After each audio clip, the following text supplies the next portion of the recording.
Hi everyone, I'm Mark Holmes, Health and Safety Manager from ICMM, and thank you for the invitation to speak to you today about ICMM and mining's journey to zero fatalities.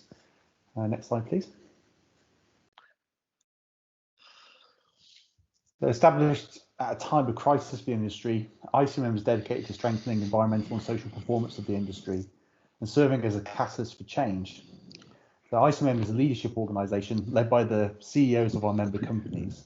So in collaboration with members and key stakeholders, ICMM is driving a value-based agenda of what it means to mine with principles. ICMM's 10 principles define good practice environmental, social and governance requirements for the mining and metals industry through comprehensive performance expectations. Next slide, please. We bring together 27 mining and metals companies and over 35 national, regional and commodity associations. Our company members are committed to continual improvements in health and safety with the goal of achieving zero fatalities. Next slide, please. So here we just have a snapshot of the sort of scope of the ICMM membership, covering around 50 countries and about 650 sites. And they represent around 46% global copper production, 27% global gold, and 42% global iron ore production. And all this is hung together within the ICMM Sustainable Development Framework and performance expectations. Next slide, please. So really, as I mentioned, we have a Sustainable Development Framework. This consists of 10 principles, a range of different position statements, as well as a requirement for member companies to produce third-party independently assured sustainability reports as well. Next slide, please. So our vision is for mining and metals to be a respected industry, trusted to operate responsibly and contribute to sustainable development. On the mission, in collaboration with others, we will strengthen the social and environmental performance of the mining and metals industry and build recognition of its contribution to local communities and societies at large. Next slide, please. So to support the goal of achieving zero fatalities, ICMM provides a platform for its members to work collaboratively through 3 pillars of action. 1, inspiring and enabling leadership. So through open and safe discourse of the health and safety issues faced by mining and communicating this thought leadership back to the industry, such as the recent ICMM publication, Preventing Fatalities, 8 Lessons Learned, and making available member company safety benchmarking data. 2, innovation for the future, where ICMM convenes specific collective action. For example, the Innovation for Cleaner, Safer Vehicles, or ICSV initiative, which aims to address vehicle safety by bringing together ICMM members and 19 of the world's leading mining OEMs to accelerate the development of a new generation of mining vehicles. And 3, strengthening operational practices through the development and publication of industry guidance on a range of topics such as critical control management. So all of this I'll touch upon a bit more today. The use of technology is weaved throughout the work we do, although it should not be treated as a silver bullet solution, but it is certainly an important part of a broader holistic approach to health and safety, where the role of leadership, of a broader cultural considerations and operational integrity are also crucial. So in terms of collaborating with other groups, we do define a limit on the work, what we do, what we can do on our journey towards zero fatalities. ICMM actually operates on the consensus model across our membership, and the agenda is driven by the CEOs themselves and the broader member companies involved in ICMM. Next slide, please. So related to our first pillar, inspiring and enabling leadership, I'll show you some statistics, most of which many of you have probably seen before, and then what this has meant for the ICMM membership. Next slide, please. So every day, people die as a result of occupational accidents or work-related diseases within the industry writ large. So with the ILO telling us that there are more than 2.78 million deaths per year. Of this, 2.4 million deaths are actually a result of occupational disease. What we have here is a graph that shows the 10-year trend of fatalities in the formal mining industry in some mining countries up to 2018. So as you see, overall, there is a trend of a decreasing number of fatalities, but in most cases it looks quite flat, although noting the improving performance of the South African mining industry. Next slide, please. So over the next few slides, we have data more specific to ICMM member performance, which I believe broadly reflects the national mining fatalities data, i.e. Overall reducing trend with a potential plateau, or at least not a fast enough reduction to get us to zero fatalities. And of course, the tragic results of the Brumadinho tailings dam collapse that can be seen in the bar in the 2019 bar. Next slide, please. Here we see the main causes of fatalities and what they're linked to. We see that structural failure was the highest cause of fatalities in 2019, again predominantly from the Brumadinho tailings failure. But we've also fall of ground and transportation and mobile equipment topping the list in previous years. Next slide, please. So for completeness, here's also the number and the rate of total recordable injuries across the membership. Here we can see a relatively steady decrease in the number of injuries and a pronounced downward trend in the rate. This is important to note when compared to the fatality numbers. So, historical understanding has been that when focusing to reduce personal safety incidents, your trips, slips and falls, etc., this would have a cumulative effect on reducing the number of serious injuries and ultimately fatalities. However, we are not seeing the decrease in fatalities in proportion to total recordable injuries. So measuring and understanding your number and rate of injuries as needed is usually part of national and international reporting requirements. However, there is a trend now to look at this much more as much less as an important metric of performance, as it's not necessarily a great indicator for the likeliness of having a fatality. So this realization is one of the reasons why ICMM members are focused much more on fatalities and serious injuries. Next slide, please. So with all this data, alongside real in-depth conversation with our members, resulted in the development of 8 key learnings, which we published in 2019, articulated across 3 connected categories: cultural, organisational, and engineering and controls. Culture remains at the heart of this, where health and safety is a fundamental value of an organisation. This needs to be in place for any of the learnings to be successfully implemented. So this report intends to embed a safety-first mindset at all levels of corporate governance to enhance established risk management capabilities, to stimulate leadership conversations at all levels, at every site and in each boardroom within our membership and industry more broadly, drive focused individual and collective accountability within the mining and metals industry, and recognise that there is no single solution. This effort requires sustained leadership at all levels, starting from the top. So for me, the passion and commitment to achieve zero fatalities is palpable throughout the ICMM's membership, as is the need to engage with each other and collaborate within the industry on this goal. In terms of the 8 lessons themselves, I'll just read them out here. So first of all, there's having a zero fatalities mindset. As an industry, we have shifted our focus to fatality prevention. This needs to be sustained whilst continuing to work on overall injury reduction. Safety leadership at all levels. This is critical to achieve and sustain a fatality-free mining industry. Where missing, we need to build a true positive culture of safety and work to sustain it. Change management. Our approach to safety as a value will remain a constant focus and must not flex and wane with industry cycles, divestments, and joint venture partnerships. Learning from the past. Those who fail to learn from history are doomed to repeat it.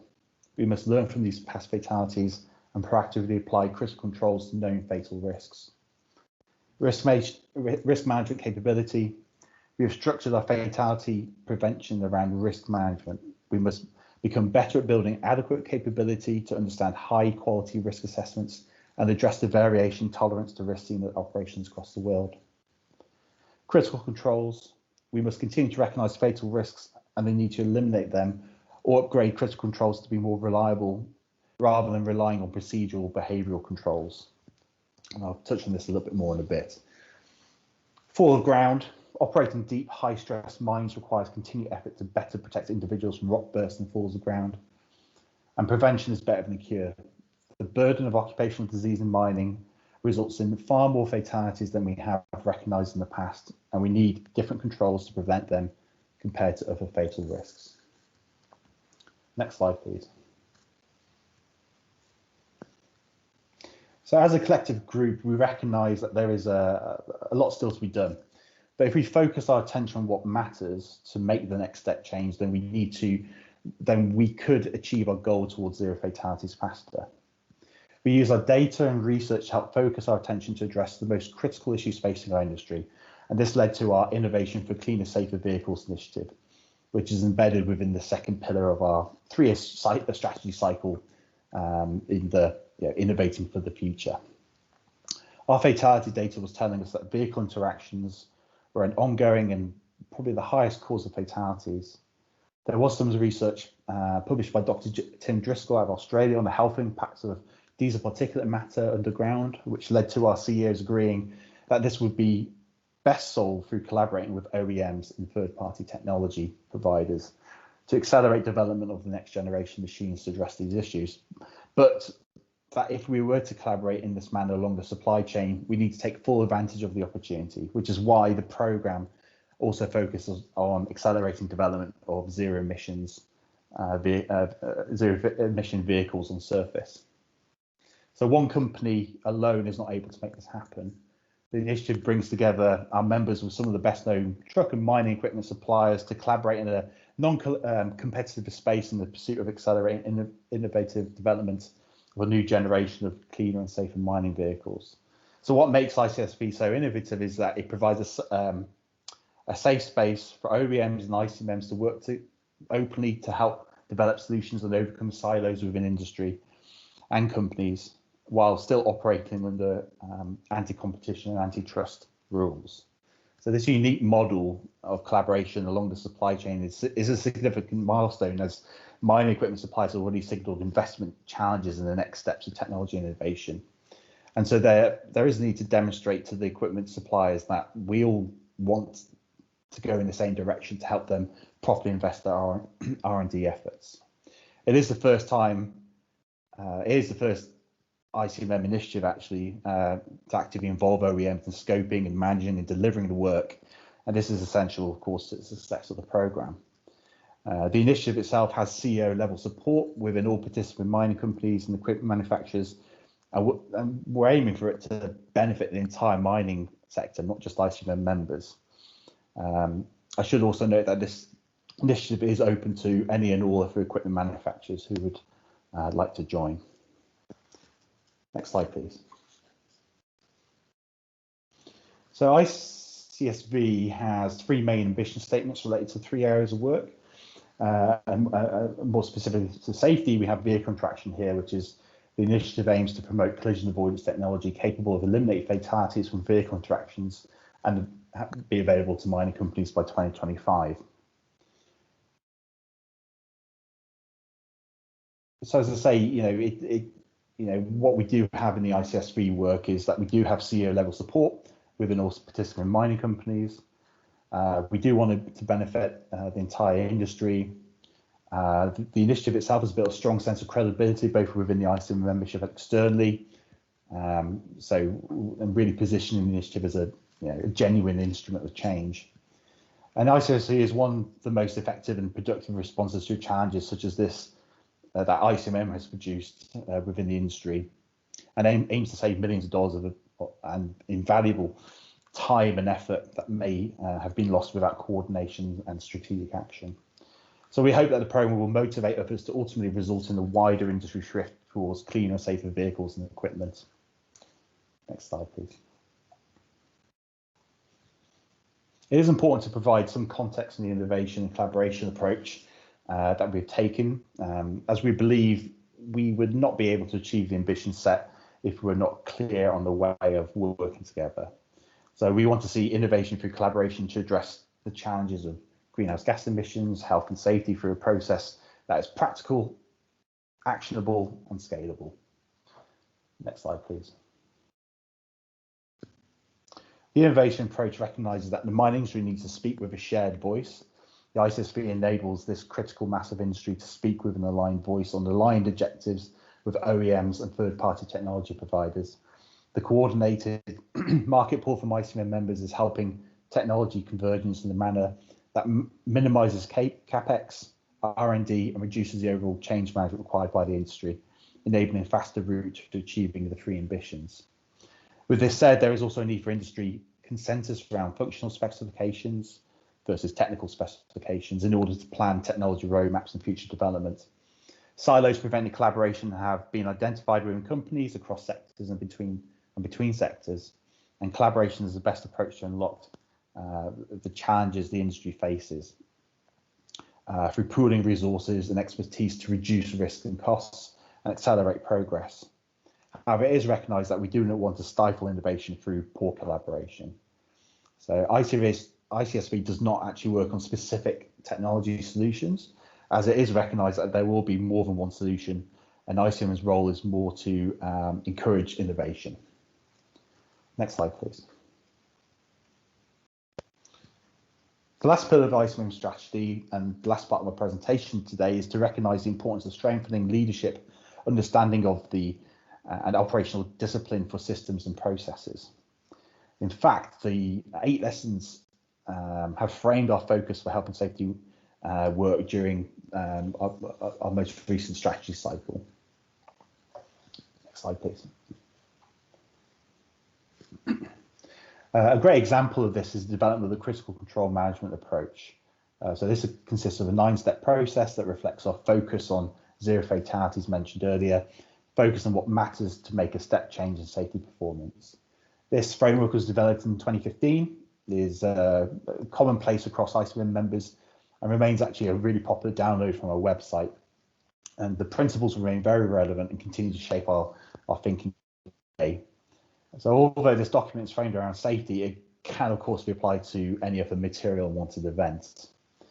So the implementation of critical controls has demonstratively led to significant reductions in fatalities in areas such as vehicle-related incidents. So there's been a 46% reduction year on year for ICMM data, for instance, and underground rockfall events. So there's been a 66% reduction, as we've actually reported in the most recent 2019 safety data benchmarking report. So despite the significant gains made by the industry implying the approach to support the path towards zero fatalities, there is much work still to be done to ensure the consistent, effective implementation of the right critical controls at operations. So why is this so hard? Well, the clue is in the 8 lessons. It's complex and still ultimately relies on humans. So let me give you an example based on the industry's recent positive response to COVID.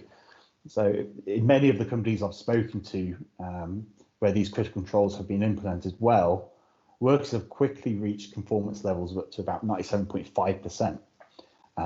This is interesting because of the challenge to implement and sustain the effectiveness of critical controls that rely on human behaviour compared to applying technology or engineering-based controls that allow physical removal or separation of a person from the exposure.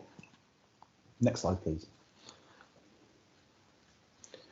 So the critical control management approach is based on having clarity on those controls that really matter, the critical controls, defining the performance required of the critical controls, what the critical control has to do to prevent the event occurring, deciding what needs to be checked or verified to ensure the critical control is working as intended, assigning accountability for implementing the critical control, who has to make it work, reporting on the performance of the critical controls, and also noting that leadership support is essential.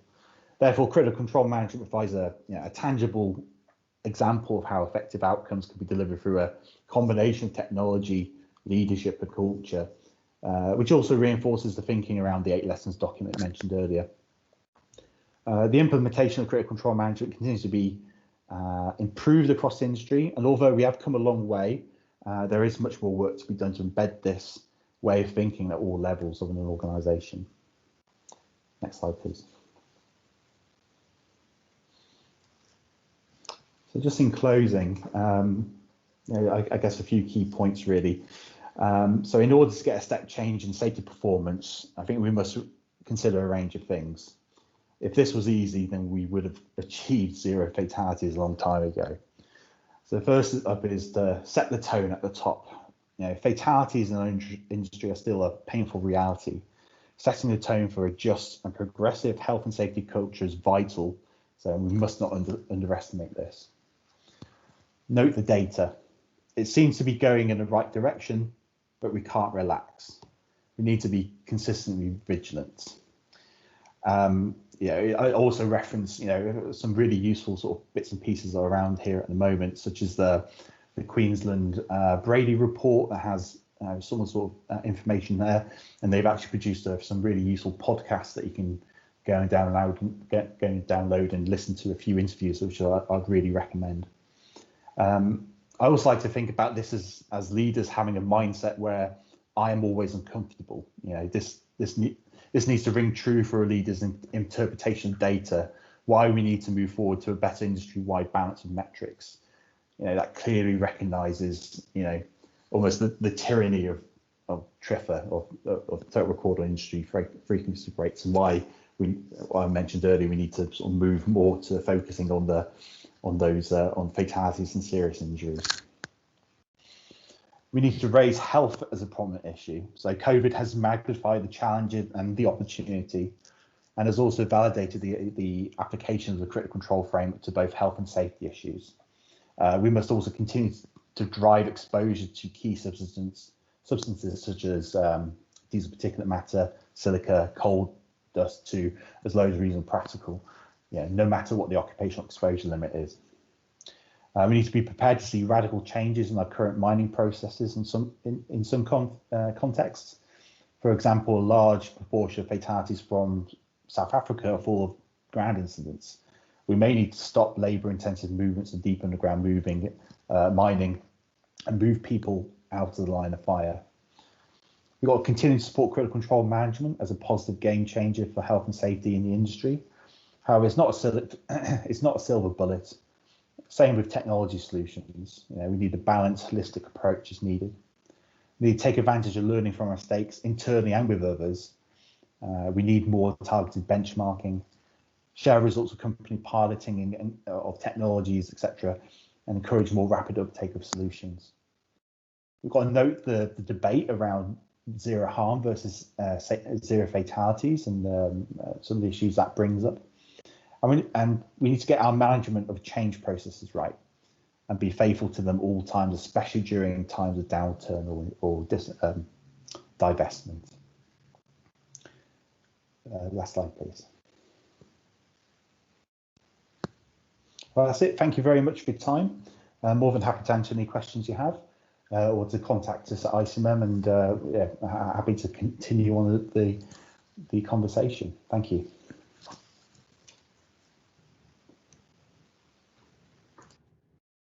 Thank you very much, Mark. Really appreciate your presentation.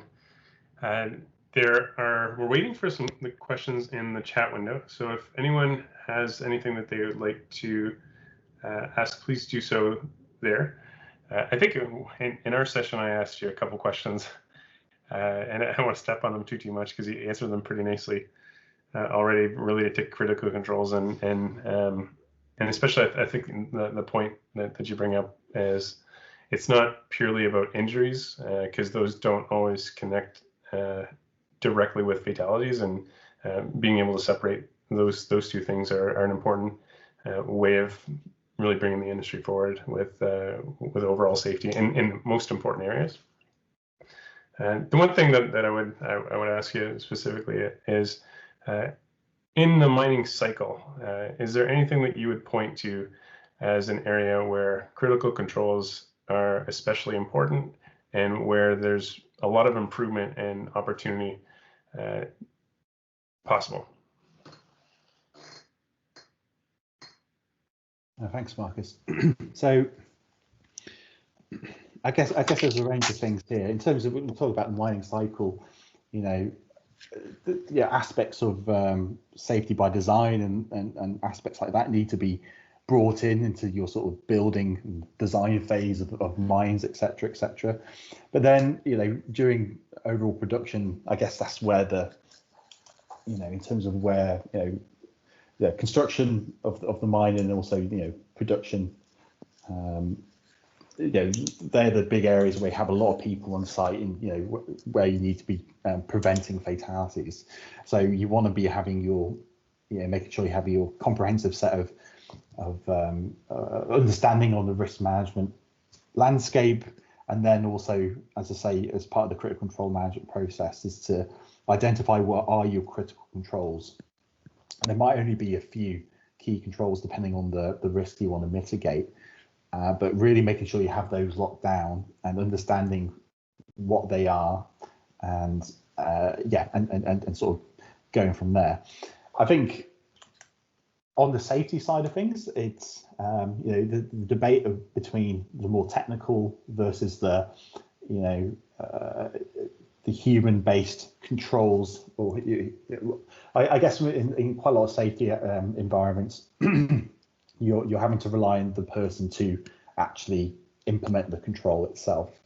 What I have seen quite usefully done in the health sphere is we've seen that it's been actually a lot easier to actually implement critical control management or understand the effectiveness of controls by having more real-time monitoring in place on things like ventilators and things like that. So you're able to sort of look at the health of a ventilator, and you're able to see and go and do some proactive maintenance on a piece of essential equipment, if you're able to have the sort of real-time information coming in about it, and therefore that all rolls on and impacts on being able to keeping your equipment up to standard, and then being able to keeping your people safer from harm. So one more question from Javier Quinteros, and then we'll do a quick wrap up. Like what happened with the first presentation with Dave, if there's anyone that has some questions specifically for Mark, please, you can ask him directly in the chat. You can forward this to one of the GMG people, and we'll forward it along, and we'll make sure to get to it. But the last question that we have is from Javier, and it's a question about, as someone looking from outside the mining and metal sector, there's a sense that it's not always clear about the sort of reporting requirements that exist to reduce fatalities and harm. And his question is related to ICMM and whether members are required to implement concrete measures, or is it commitment towards the issues? Maybe if you can elaborate a little bit upon the requirements for your members who've put forward these principles and policies. So it broke up a little bit there. So it's just more about the essentially the ICMM's commitments, essentially. To track it, really for data management. Yeah. Right. Yeah. So in terms of commitments for ICMM member companies, within our sustainable development framework, at the moment, one key part of this is that companies need to have third-party independently assured sustainability, sustainable development reports produced every year, and also to reply to coincide with global reporting initiative indicators. In addition to this, as I mentioned earlier, the ICMM last year actually launched a lot more very specific performance expectations. And linked to them are a range of sort of indicators and sort of things that companies will need to be